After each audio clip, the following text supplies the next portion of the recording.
এখানে দুটি মুরগির শেড রয়েছে। এক একটি শেডে ২৫০০ করে মুরগি নেয়। একটি মুরগির শেডের ডিম পাড়া মুরগির সংখ্যা ২৫০০, আর অন্যটি পাশেই তৈরি করা হয়েছে। একটি শেডের ভালো ফলাফলের পর অন্য শেডটি করা হয়। মুরগির যত্ন নেওয়ার জন্য একজন শ্রমিক রয়েছে, যিনি সবসময় মুরগির কী প্রয়োজন তা দেখেন বা কোনো রোগবালাই হয়েছে কিনা তা জানান। সাথে সাথে ব্যবস্থা নিয়ে কি করা লাগবে তার জন্য রয়েছেন পরামর্শদাতা এবং স্থানীয় ডাক্তার। মুরগির ডিমগুলো সংরক্ষণ করা হয় প্রতিদিন সকালবেলা।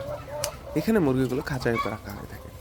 এক একটি খাঁচাতে নির্দিষ্ট পরিমাণে মুরগি রাখা হয়ে থাকে, যাতে করে জায়গার সংকলনের কারণে মুরগি কখনো কম খাবার খায় অথবা কোনো অযত্নের শিকার না হয়। এখানে প্রায় প্রতিটি মুরগি ডিম দিয়ে থাকে। খামারে আলো বাতাস আসার জন্য পর্যাপ্ত পরিমাণে জায়গা রয়েছে। এই মুরগিগুলোকে স্থানীয় বাজার থেকে কেনা ফিড দেওয়া হয়, যেগুলো প্রত্যেক দিন নির্দিষ্ট সময়ে তাদেরকে দেওয়া হয়ে থাকে। এই ফিড খেয়েই মুরগিগুলো তাদের কাঙ্ক্ষিত ফলাফল দিয়ে থাকে।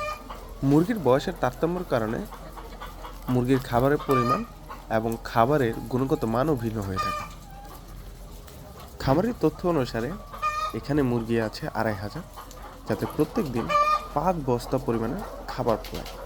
কোনো খাবার যদি তাদের ট্রেতে রয়ে যায় সেগুলো তারা পরিষ্কার করে রাখে, যাতে করে কোনো প্রকারের রোগ জীবাণু না হয়।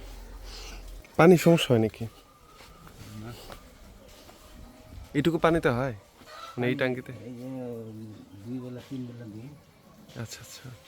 পানি শেষ হয়ে যাবে তো পানি দিই। পানির চাহিদা মেটানোর জন্য এখানে একটা নিজস্ব সাবমার্সিবল পাম্প রাখা হয়েছে।